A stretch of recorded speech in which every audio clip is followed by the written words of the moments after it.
মোহাম্মদ রাশেদ হত্যার প্রধান আসামি ওসি প্রদীপ ফাঁসির রায় ঘোষিত হয়েছে বহু আগেই, কিন্তু আজ পর্যন্ত ফাঁসির কার্যকরের তারিখ ঘোষণা করা হয়নি। এটা কেবল বিলম্ব নয়, এটা ন্যায় বিচারের সাথে অপমান, শহীদের আত্মার প্রতি বিশ্বাসঘাতকতা আর জাতির সাথে বেইমানি। প্রদীপের মতো একজন দাগী খুনি আসামি ফাঁসি কার্যকরের সরকারের এই দীর্ঘসূত্রতা কি বার্তা দিচ্ছে? এটা আমি আপনাদের মাধ্যমে প্রিয় দেশবাসীর কাছে প্রশ্ন রাখতে চাই। যে অপরাধীরা রাজনৈতিক বা প্রশাসনিক ছত্র ছাড়া থাকলে বিচার এড়িয়ে যেতে পারে, এই বিলম্ব শুধু ভুক্তভোগী পরিবারের নয়, আমাদের সবার প্রিয় আমাদের আর্ম ফোর্সেস, আইন শৃঙ্খলা বাহিনী এবং সাধারণ মানুষের মনোবলকে আঘাত করেছে। আমরা এক্স ফোর্সেস অ্যাসোসিয়েশন স্পষ্টভাবে আপনাদের মাধ্যমে পুরো দেশবাসীকে জানিয়ে দিতে চাই, এ ধরনের বিলম্ব আর চলবে না। আমরা আজ 11 আগস্ট 2025 ঢাকা রিপোর্টার্স ইউনিটিতে সংবাদ সম্মেলন করে সরকারের কাছে চূড়ান্ত দাবি জানাই, প্রদীপের ফাঁসি কার্যকরের নির্দিষ্ট তারিখ অবিলম্বে ঘোষণা করতে হবে, অন্যথায় আমরা আরো কঠোর কর্মসূচিতে যেতে বাধ্য হব। আমরা বিশ্বাস করি ন্যায় বিচার শুধু আদালতের রায়ে নয়, তা বাস্তবায়নে প্রমাণিত হয়, আর সেই বাস্তবায়ন না হলে জনগণের প্রতি, আইন বিচার বিভাগের প্রতি চ্যালেঞ্জ ছোড়া হয়। সেই জন্য প্রিয় দেশবাসী, আপনাদের মাধ্যমে, গণমাধ্যম কর্মীদের মাধ্যমে আমরা জানাতে চাই যে আমাদের আইন বিভাগ এবং রাষ্ট্রের সুপ্রিম কোর্ট যে রায় দিয়েছে সেটি কার্যকরের যে তারিখ, সেই তারিখ অবিলম্বে ঘোষণা করতে হবে। 2022 সালে এই হত্যাকাণ্ডটি হয়েছে।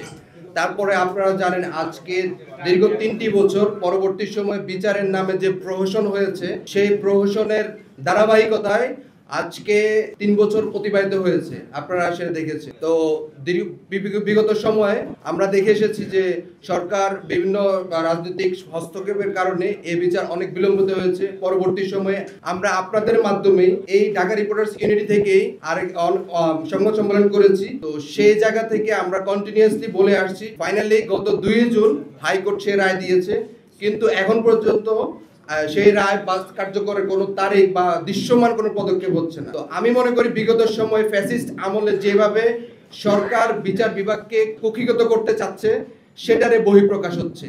আমরা বিশ্বাস করি যে বিচার বিভাগ যদি সম্পূর্ণরূপে স্বাধীনভাবে কাজ করতে চায়, তাহলে এই ধরনের হত্যাকাণ্ডের রায় অতি দ্রুত সম্ভব। সুপ্রিম কোর্টে যে ফাঁসির রায়টা যে বহাল রেখেছে, এটা যদিও একটা আইনি প্রক্রিয়া এবং আইনি প্রক্রিয়ার মাধ্যমেই এটা হোক আমরা চাই, কিন্তু আইনি প্রক্রিয়া যে এত বিলম্বিত যদি হয়, আপনি যদি একটা চিঠির রায়ের কপি টাইপ করতে আপনার 2 মাসের বেশি লাগে, তাহলে সেক্ষেত্রে একটা রায় কার্যকর হতে কতদিন লাগবে আপনি সেটা বলেন। তো এই যে বিড়ম্বনা, আপনি এই দপ্তর থেকে ওই দপ্তর একটা কপি, এই যে বিড়ম্বনা, এটা আসলে বাংলাদেশের মানুষ কিন্তু আর দেখতে চায় না। আপনি দেখেন শুধুমাত্র মেজর সিনা স্যার না, মেজর সিনা স্যার যেহেতু আমাদের সশস্ত্র বাহিনীর একজন লোক, এই জন্য হয়তো আমরা তার প্রোগ্রামটা করছি। এছাড়া আপনি প্রত্যেকটা হত্যাকাণ্ড দেখেন, আপনি রিসেন্ট হত্যাকাণ্ডগুলো দেখেন, সোহাগ হত্যা থেকে শুরু করে আপনাদের সাংবাদিক তুহিন হত্যা, আপনাদের সাগররণী হত্যা, কোনো হত্যা নিয়েই কিন্তু সামনে আসছে, কোনো হত্যার কোনো বিচারের নাম নাই, ঠিকমতো বিচারিক কার্যকারিতা নাই। তা আমাদের প্রশ্ন হচ্ছে, যেই হত্যাটার রায় অলরেডি হয়ে গেছে,